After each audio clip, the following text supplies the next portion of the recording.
So, with that, here we go. Welcome to another Autonomy Quest.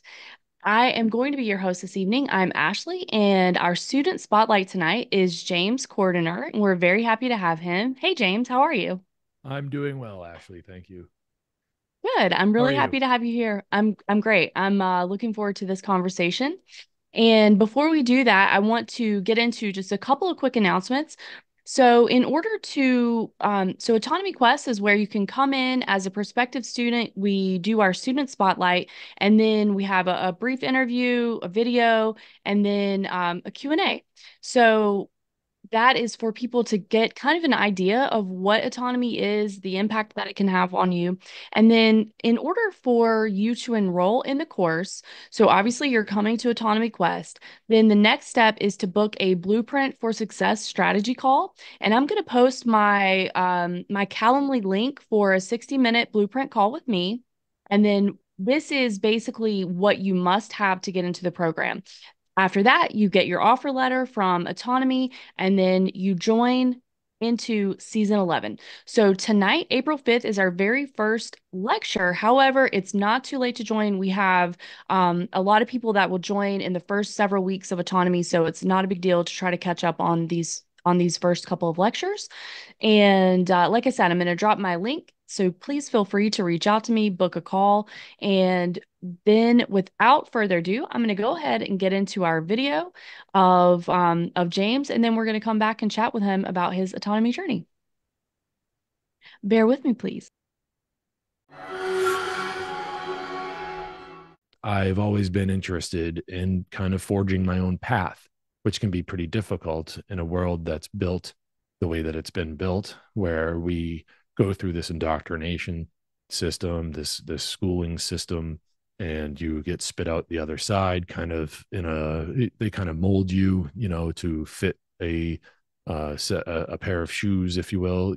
Like you're going to go into a factory, or you're going to go and be a soldier, or you're going to do this or that or whatever, these aptitude tests and things of that nature, this outcome based education model that we've largely had in this country for a long time. That's not me. No, I'm not going to be a victim. No, I'm not going to be a slave. No, I'm not going to do what I'm told just because I was told to do it. I will not shut up. I will not sit down. I will not go quietly, and we may be headed toward a situation like that, but the more and more I go, every week I go through autonomy, then I'm going through this, and I'm thinking to myself, you don't have to be in that line. You can step to the side and kind of forge your own path, and you could be a part of a community that's really blazing a new trail and making it possible to exit and build, if that's one way you want to call it, or to say no, be a part of a community that's able to stand up and say no thank you, please. No thank you. I don't have to i don't have to go and follow that line to the slaughterhouse. I can be a part of this. I can be a part of this community over here, where we're able to do we're able to be more self-sufficient.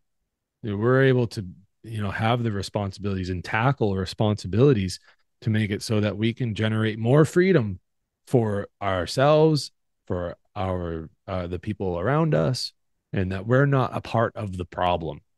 We're a part of the solution. Okay. That's one of the things that I've really been taking away from this course. I guess I want to start by saying that one of the most attractive things about autonomy for me is uh is the education on how to escape the scarcity mindset. Before autonomy, I had goals, but I could never really formulate a solid plan of action that would really get some wind in my sails. Now that I'm here and experiencing the value of this course, I finally have a solid foundation to begin the journey of changing my life, the direction of my life as far as a career goes. Even if it's not a career, there's a certain, set of life skills that you can get that you take away from autonomy that you don't learn anywhere else. We're learning all the things that we should have learned all along. What I lacked for the longest time was direction. With the autonomy community available, the friendships that I've made, between some of my classmates and myself, uh, the amount of healthy feedback is is amazing.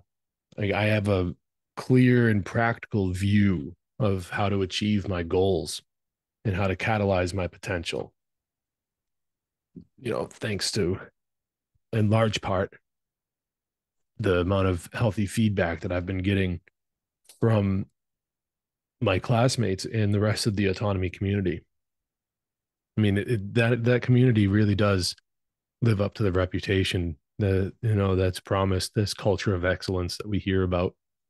Um, I say this healthy feedback that it's for me personally, it's pretty important. It's a pretty important aspect in life. I was unable to find before joining autonomy.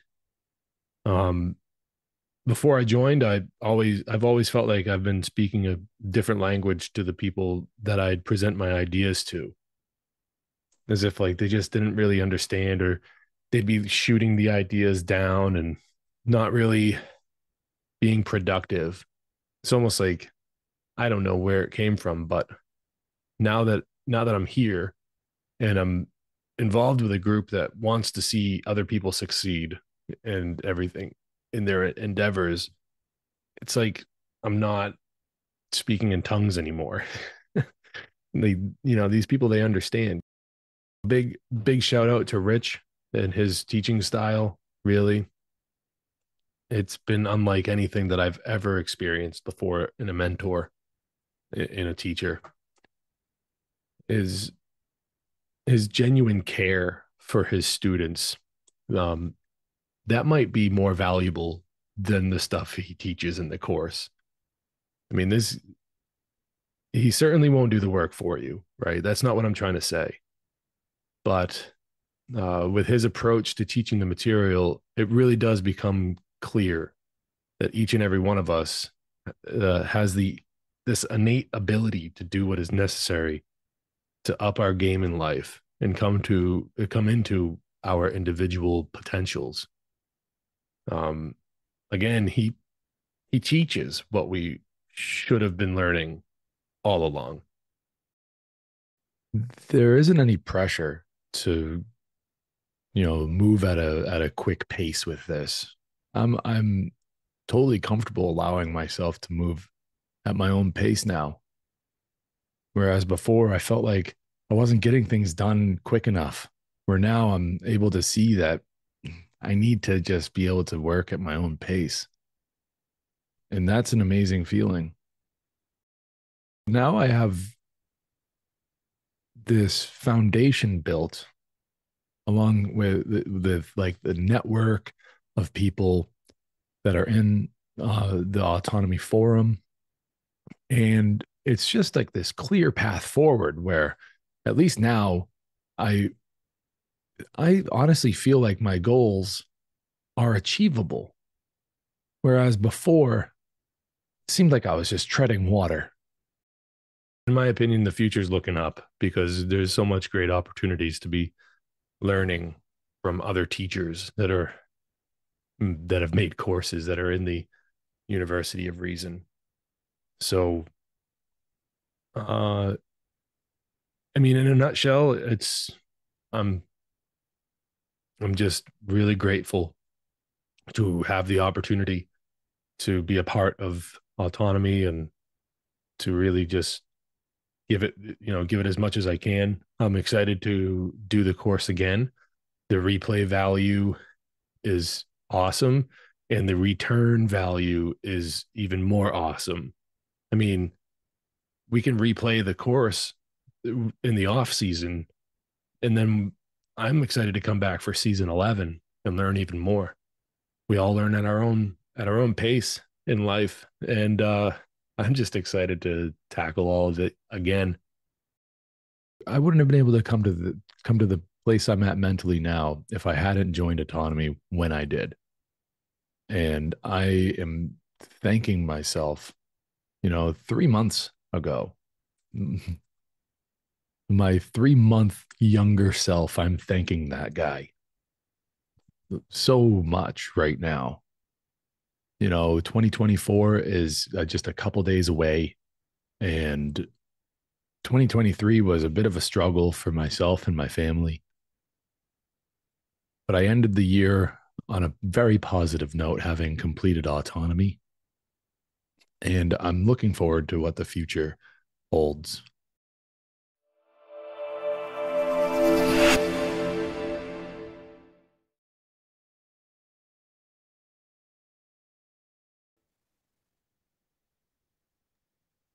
All right, we're back. That was a really good video. Um, and just as a side note, it looks like I had a loose cord, so I think we got everything figured. So, my apologies. But James, that was a very beautiful video. So great job for Hannah and Leah on putting that together. And just to kick off, I want, well, we'll get to that, but I wanted to ask. So this video, these were all taken from your vlogs, right? You did the weekly vlogging course. Is that Yeah. correct? Yeah, I Yeah. did. Okay, so I want to get into that with you, but before we do, why don't you just tell us about how you came to be in autonomy to begin with? Okay. I'll keep it short because the story spans about, almost 5 years. First heard about the course back in 2019. Stumbled across Richard sort of by accident. Um, Maybe my path was headed toward his work. I don't know. But when I first really got into his work, it was kind of by accident.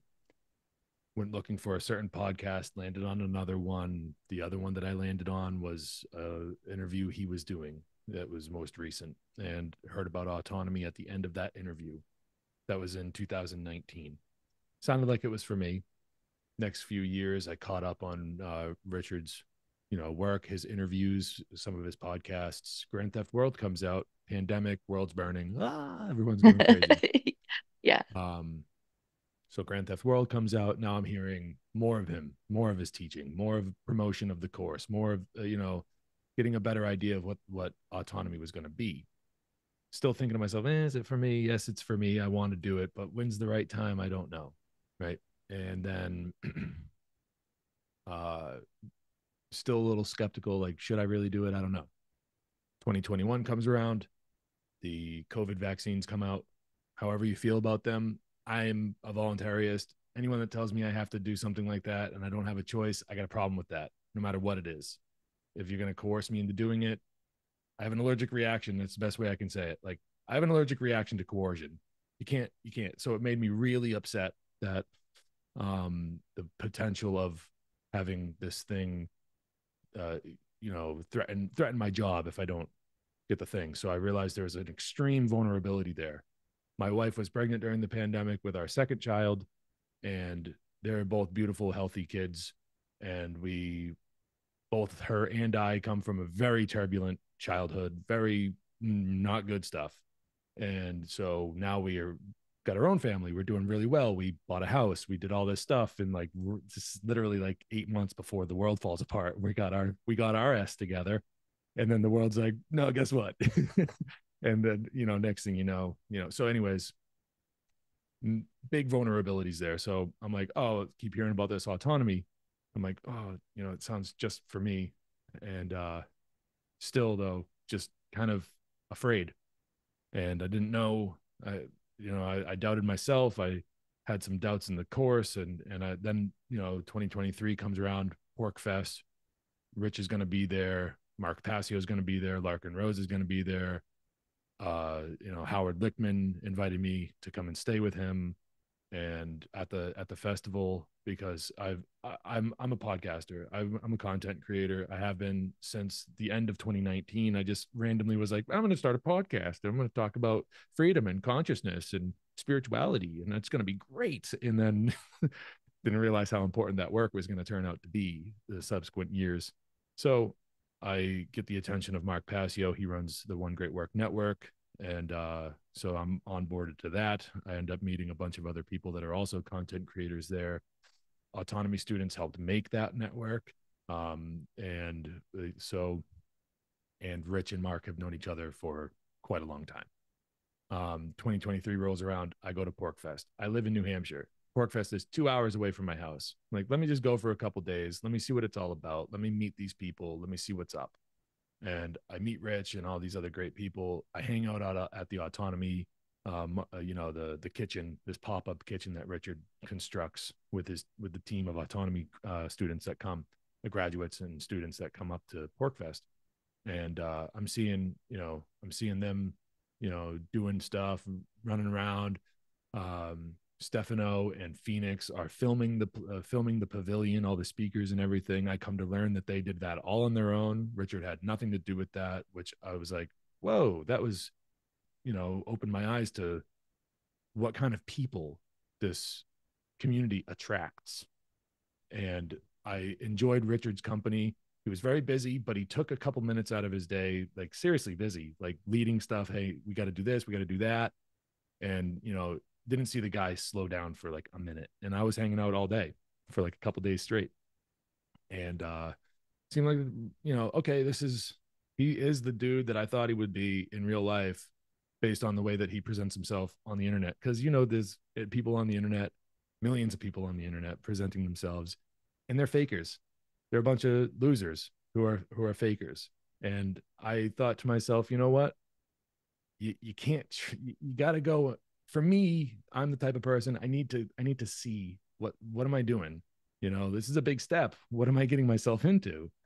Rich was very kind, and we talked about some things. I got a chance to thank him in person because that podcast, Grand Theft World, him and his team on that show exposing the COVID vaccine stuff is what got me really going, no, I don't trust it.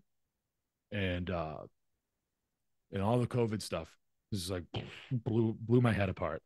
And that's who I was listening to at the time because I was a fan.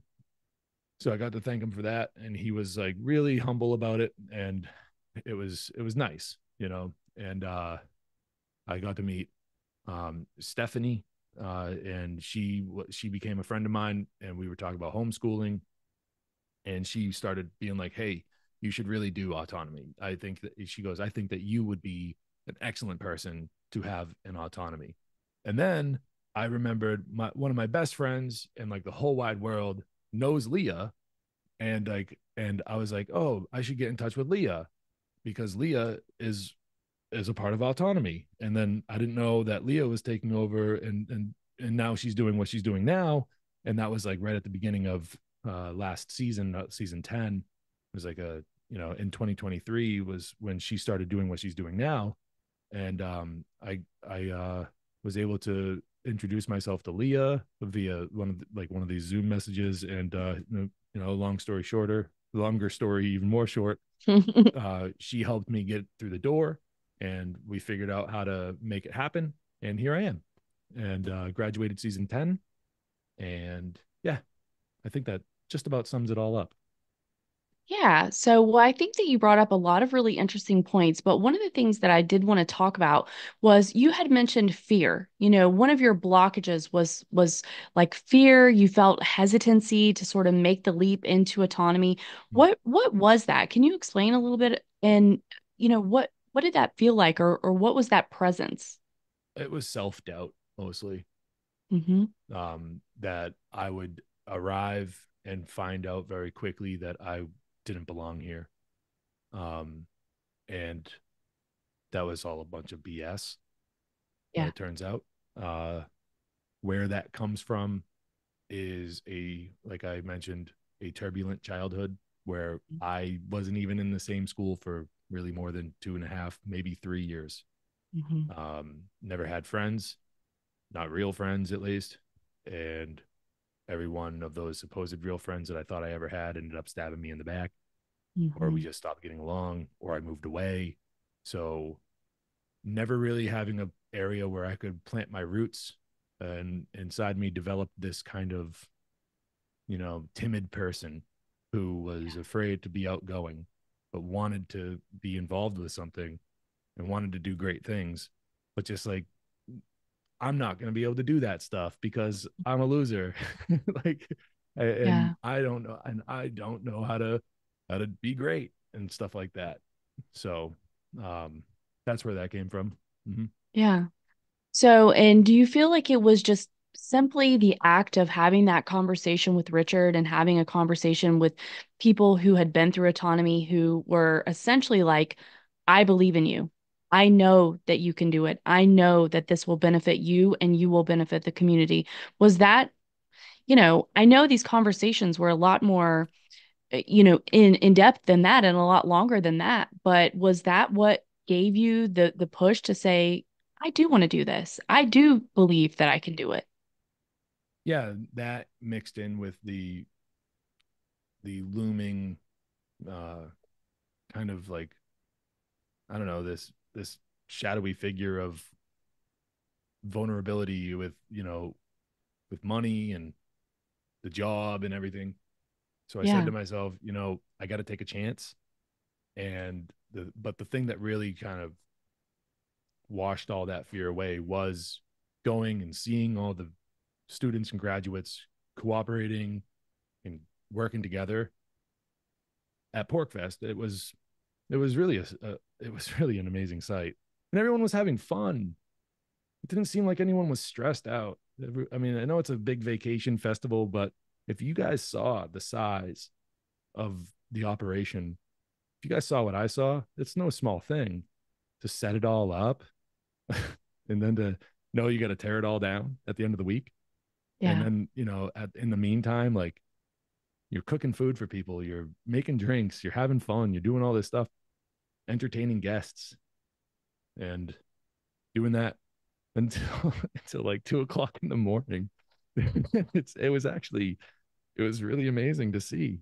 And Yeah. upon, visiting and seeing all that, I really knew that if I were to kind of come out of my shell and involve myself with a group, you know, any more than just doing interviews online and that kind of interaction with people, if I were to go further than that, then this would be the group where I would feel comfortable and I'd be able to represent myself, not well, present myself honestly, and to really show people who I am, what I have to offer, not just in a, not just in like a salesman or, certain skills that the course offers to teach, but like as a, just a genuine human being, right? Mhm. Just somebody that's really looking toward doing whatever part that I can do to make the world a better place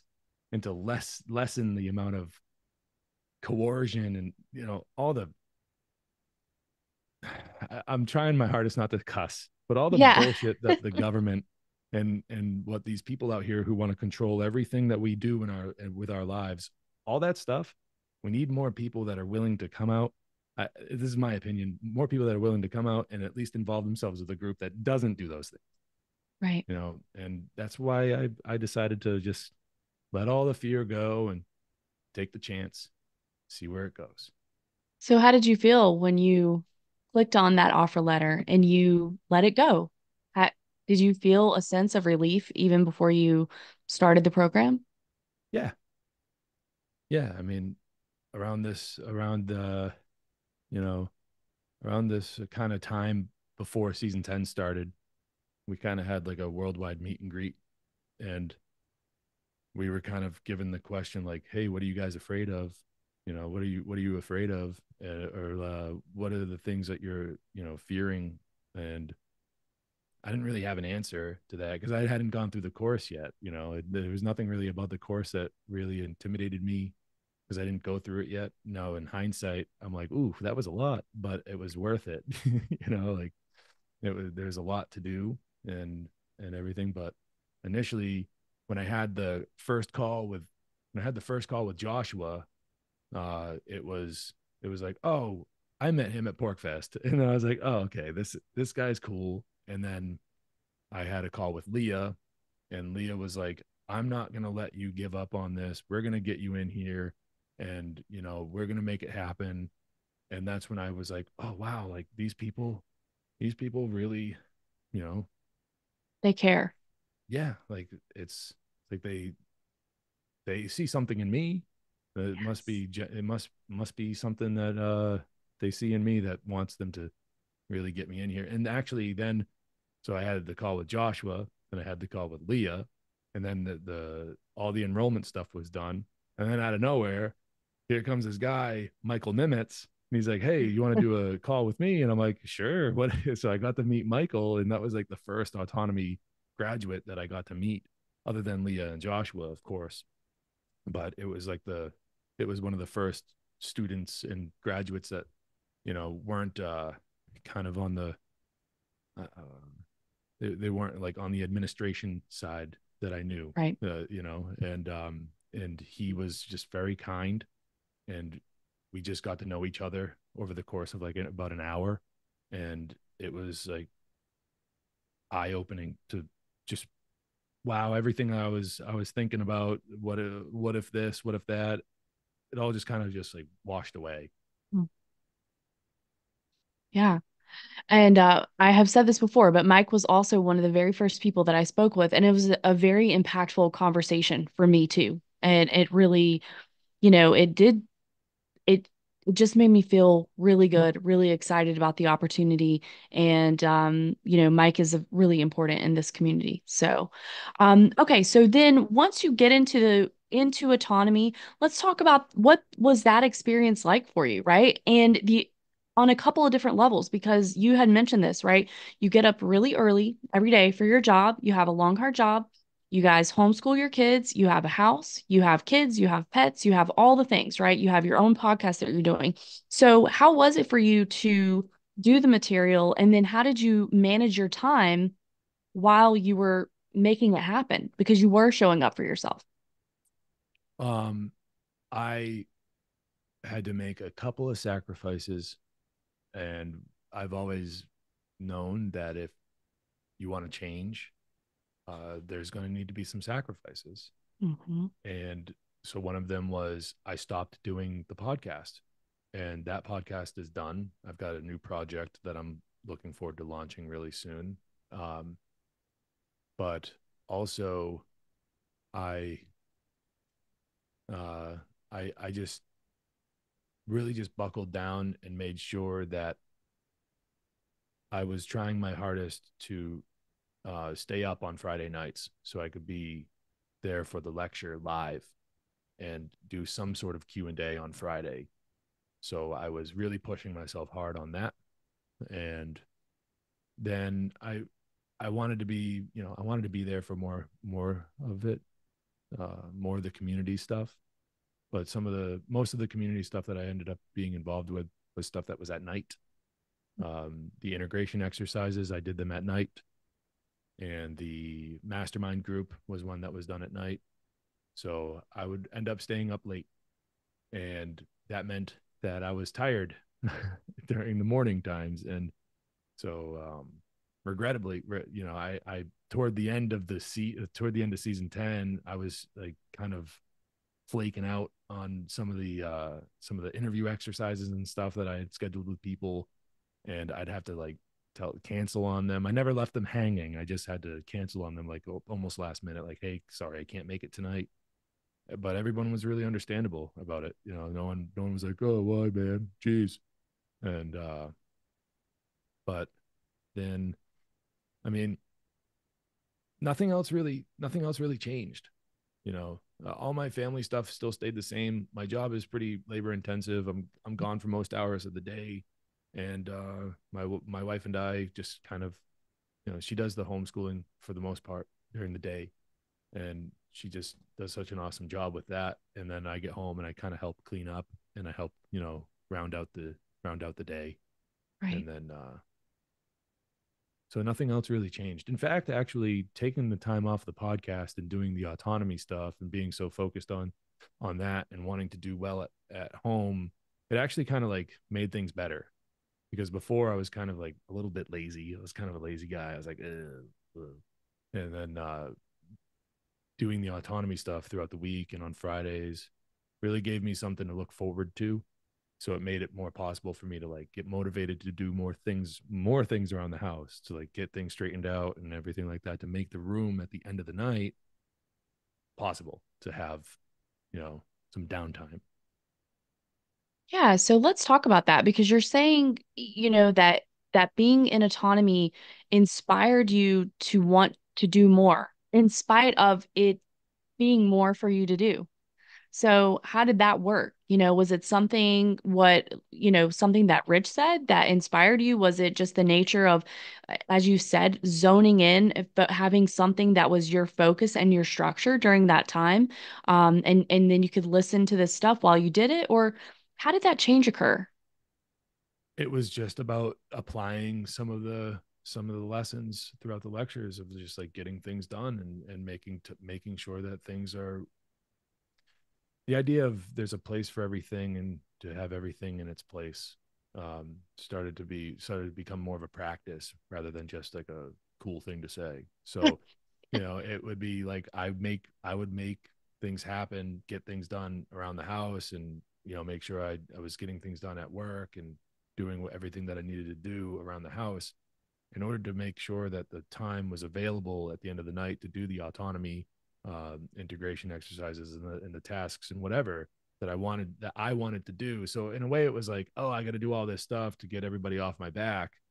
But it was like I was doing it for the right reasons instead of just being like, I just want everyone to leave me alone. It's like, no, I'm doing something at the end of the evening, and I'm proud to go and you know get more stuff done around the house in order to make that possible.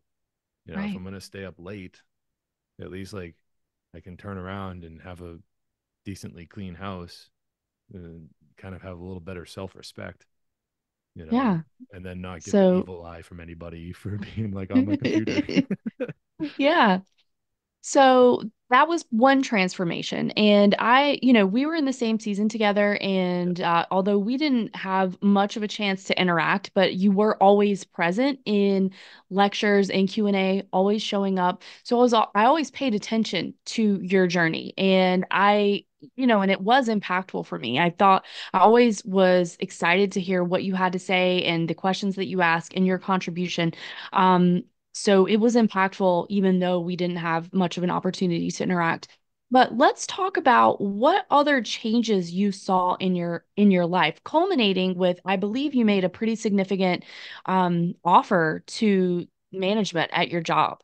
Is that right? That Yeah. you were able to negotiate? Okay, so I want to get to that. But before, what other changes did you see in your life? I mean, and this is a short 12-week time period, but I truly felt like I could see your transformation in real time.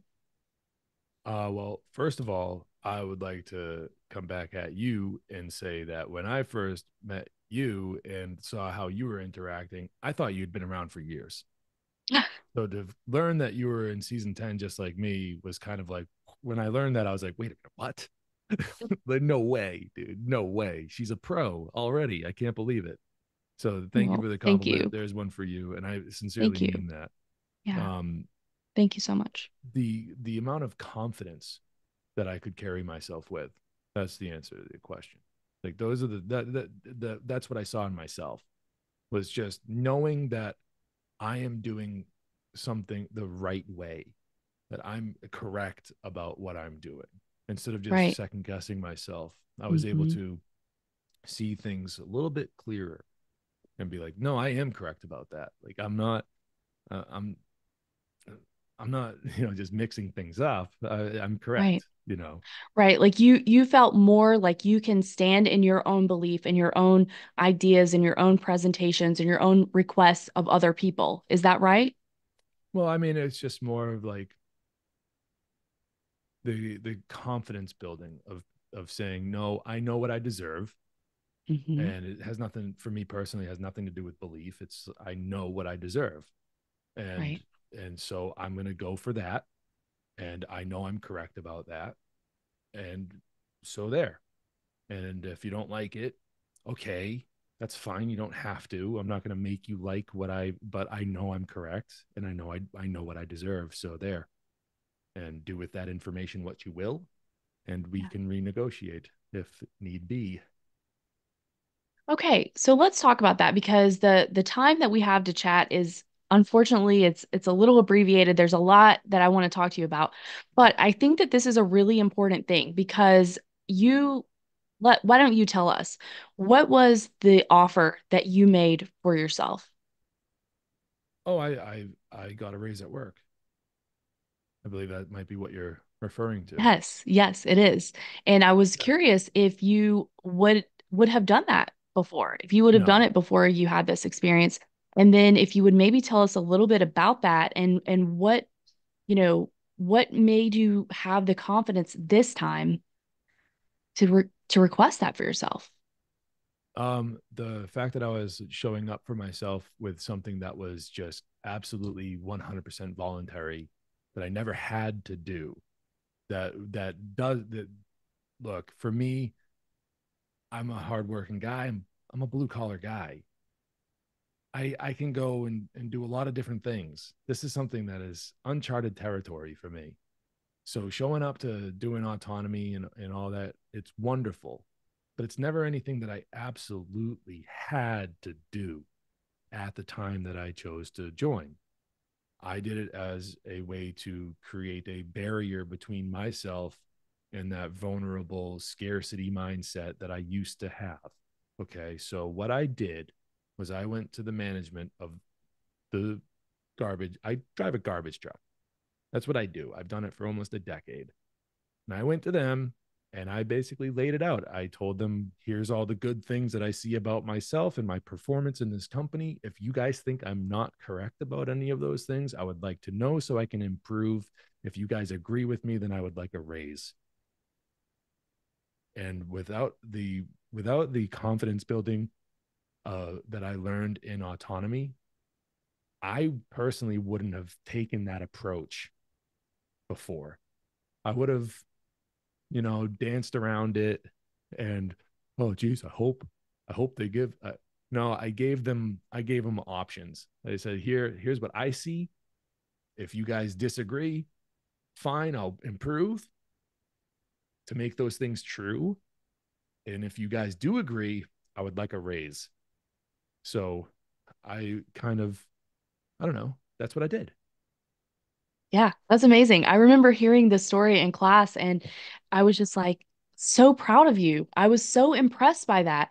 And I just thought that he just advocating for himself, and it was so special. I was so happy to hear that. And I thought it was such an impressive story. And you're not only are you advocating for you, but you're advocating for your family, by Yeah. doing that.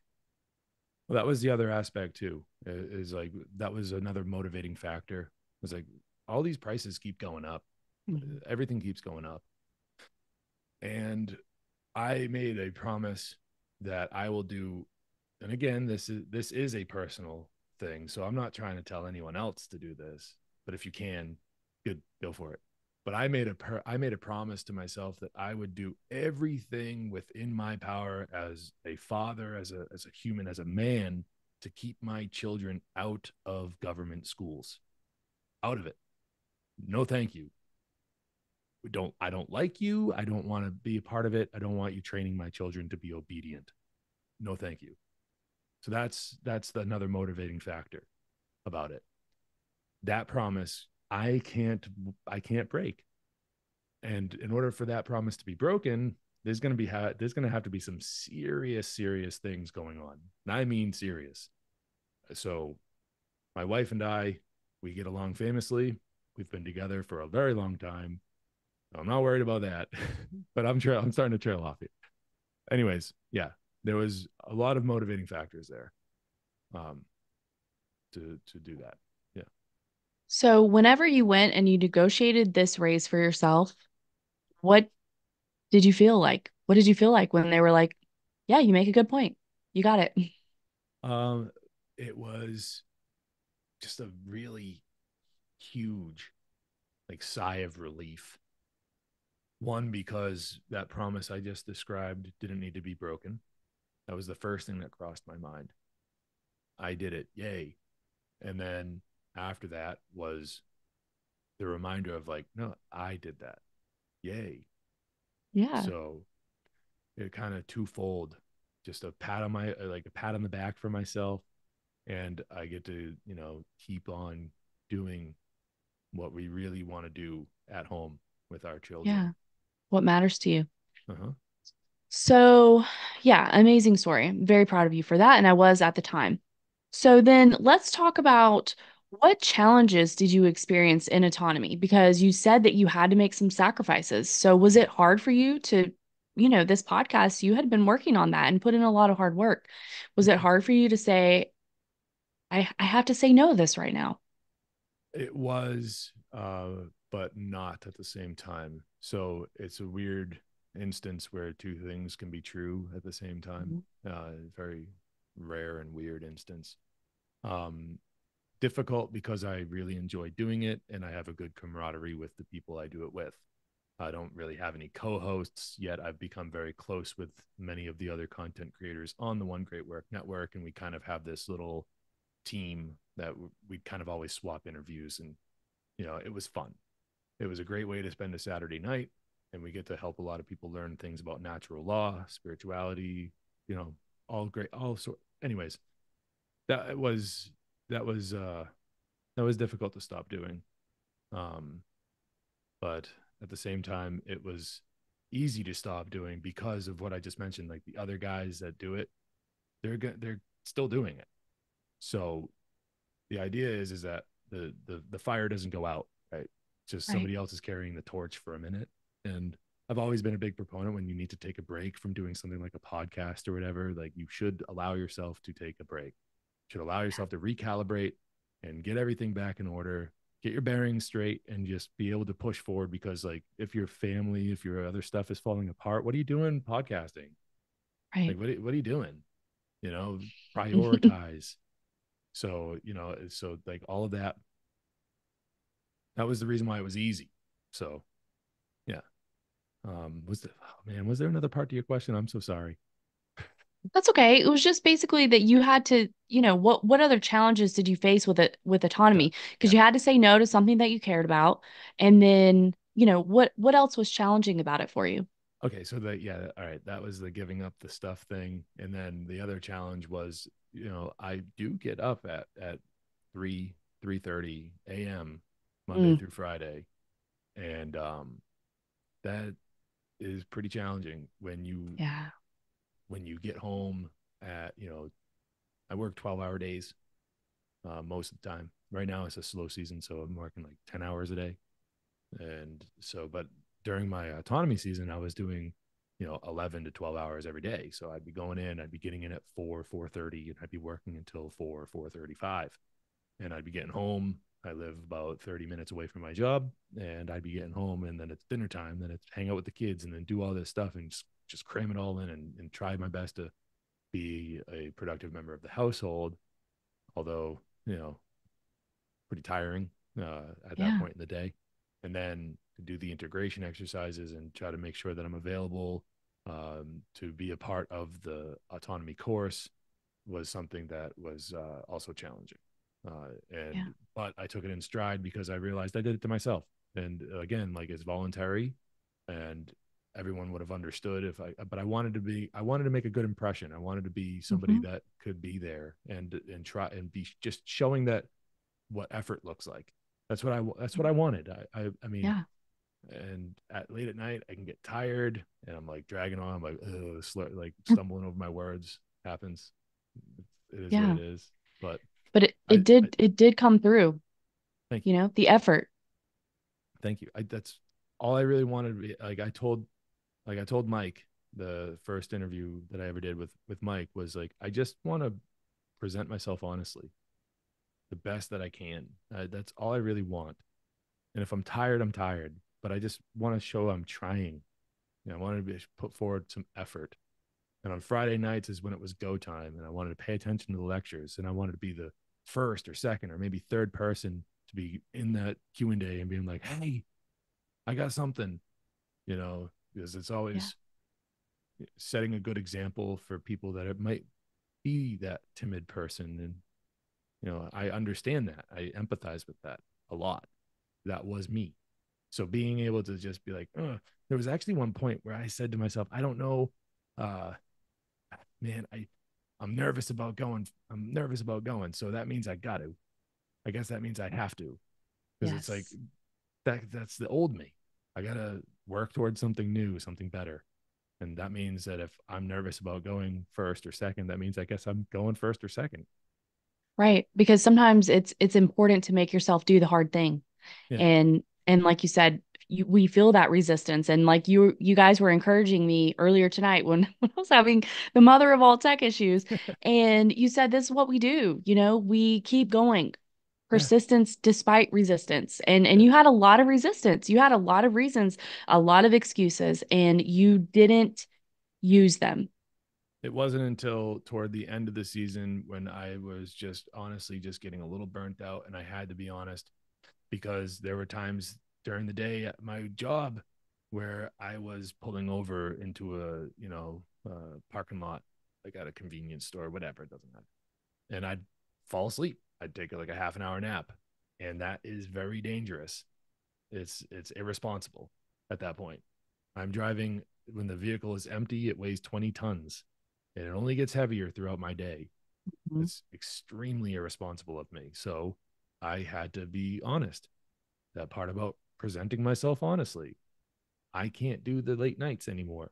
It's really messing things up. I'm I'm putting people at risk, so I had to slow down, Eh, and Yeah, remind myself that lifetime enrollment means lifetime enrollment. And if you got to pump the brakes right now, well, in 6 months, you can come right back to this spot and pick up where you left off and say to yourself, okay, now I got the energy. Now I have the stamina to go again and do it again, you know? right. And to say, even if you missed a lecture or if you decided that you needed the sleep, then you could always get the lecture the next day, right? Because they are recorded. I know you want to be there live, and we all do, but sometimes it just isn't possible. So luckily it is available for us the next day, and then hopefully you could listen to it, either Saturday, Sunday, or maybe Monday when you're back at work.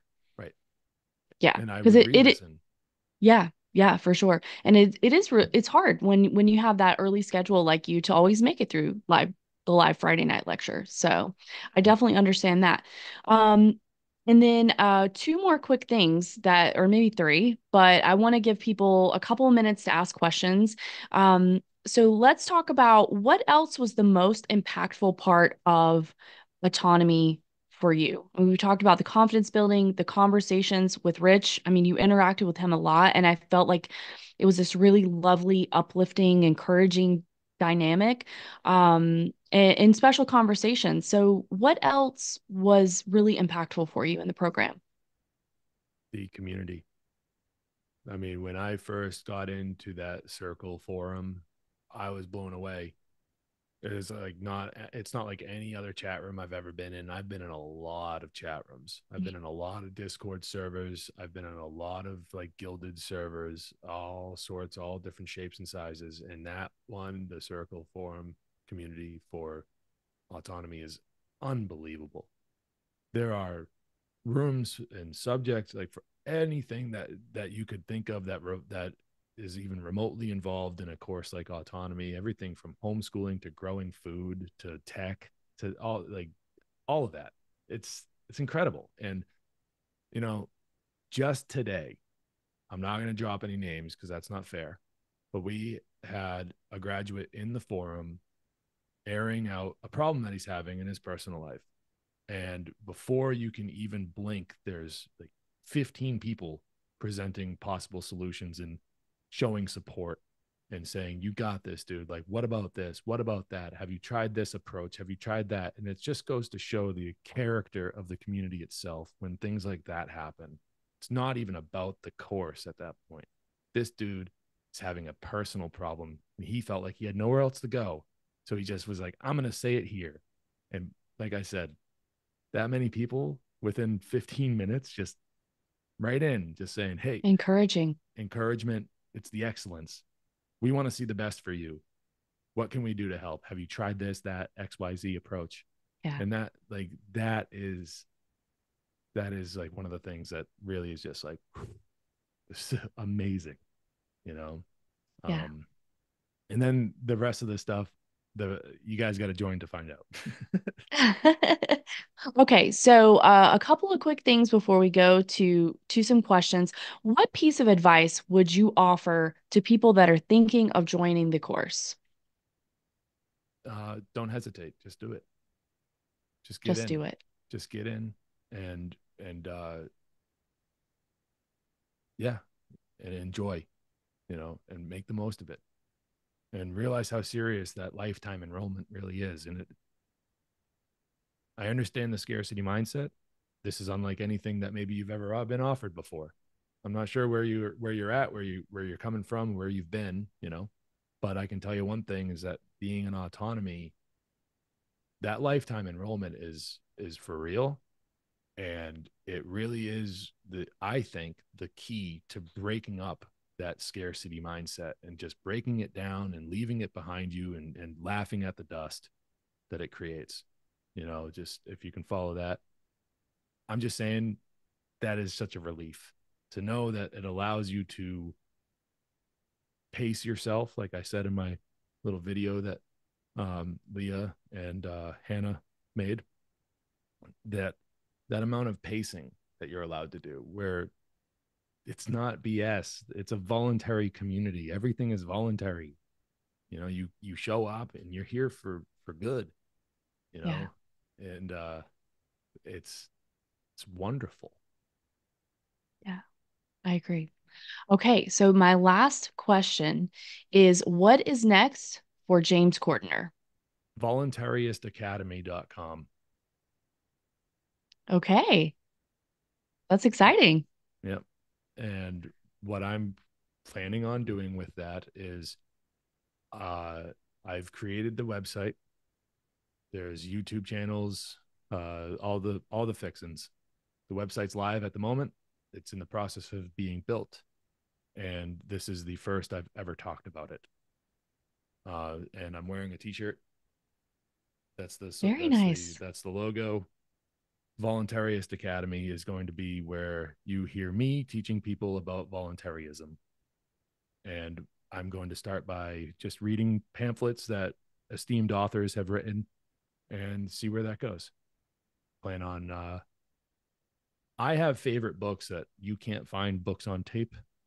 I was told and encouraged by many of the autonomy students and graduates that I had the pleasure of sharing the space with, that I have a voice, that is meant for this kind of work. So I'm going to combine that encouragement with the idea that I can't find certain books on tape, and I'm going to make them, and I'm going to put them out as a podcast, and I that's love it. it. So Congratulations. Would you have done it without autonomy, without the community? I wouldn't have been able to know how, and I would have been confused, and I wouldn't have been able to see certain strengths within myself if not for the encouragement of people. Again, I can't drop his name enough. Mike Nimitz was one of the guys that was like, dude, you got a voice for this. You got to use it. You got to use that voice, And Yeah. so that's what, and then a few other people were like, yeah, you should do that. And I'm like, all right, maybe they see something I don't. And Yeah. so, that kind of encouragement came from the autonomy community. And then actually the taking the time off of my old podcast gave me the idea to like do a complete rebranding. And then I learned about all that. I learned about marketing and all that through autonomy, and now I have a better idea of how to make it something that's more than just something you have to really search for like on the internet. I know how to market Yeah. it better, Yeah. you know and all that. I'm excited about it, so I love it. Congratulations on that. I'm really thank you. happy for you. Please share in the forum, and I'm going to look forward to seeing your content there. Thank you.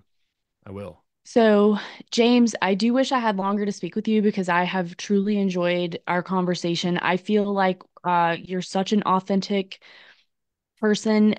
I just there's just you're just so real and genuine. It's so appreciated by me. Please believe that. Thank And you. I do want to give people the an opportunity if they have any questions for you. So I'm going to go ahead and open it up to the group. But thank you for taking the time out of your life to talk with us. I really appreciate it. Not a problem. I've always tried to live my life. I present myself the way that I do because I don't really have a lot of solid people in my life. The ones that I do have, they live with me. So when I meet new people, I just I'm open book because if you're going to be Hmm. around me, I want you to know who I am. And I Yeah. and you can tell me about yourself and I'll listen, you know. Yeah. Thank you. It comes through.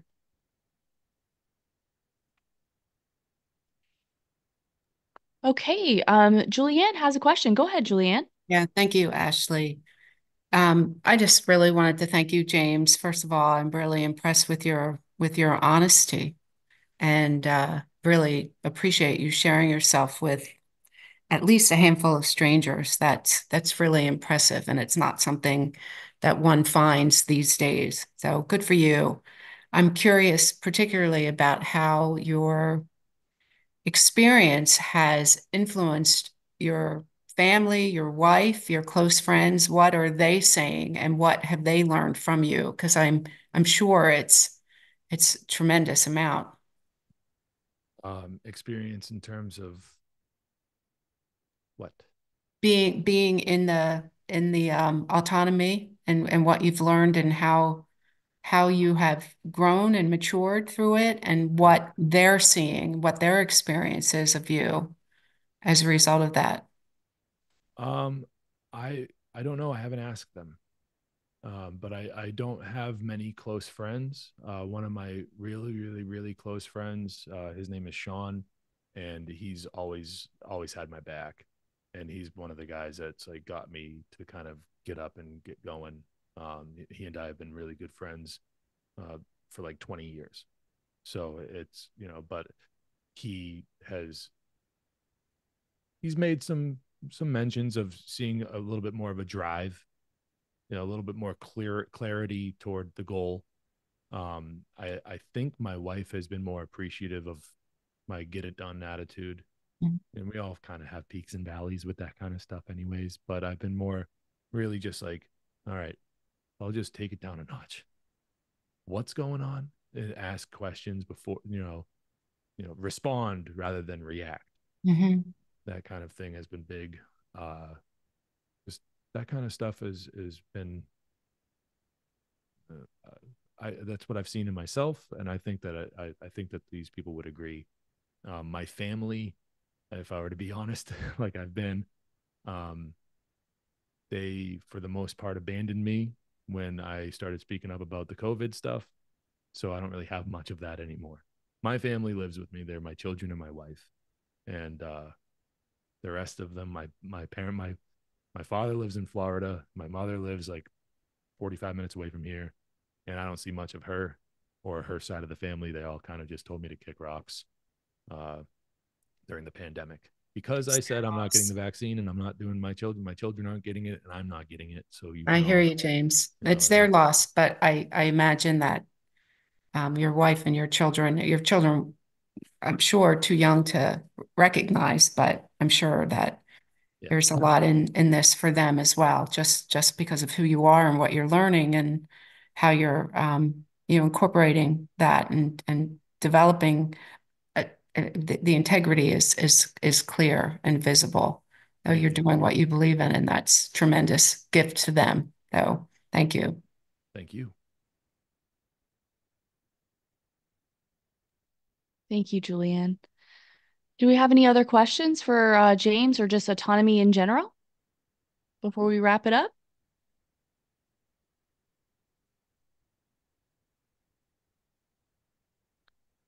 Alrighty. Well, I did drop the link for booking a blueprint call with me in our group chat. So please feel free to do that. You can also book a 15-minute call with me if you have any more questions, and I'm very happy to meet with you and go over that with you. And otherwise, I'm going to go ahead and end this so we can head over to our very first Friday night lecture of season 11. Thanks, everybody. Thanks so much for coming. Thank Thank you, you. Ashley. Thank you, James. Thank you guys. Hope to see Thanks, you all. Ashley and James. All Thank you so much, Holly. Bye, guys. Bye bye. bye bye.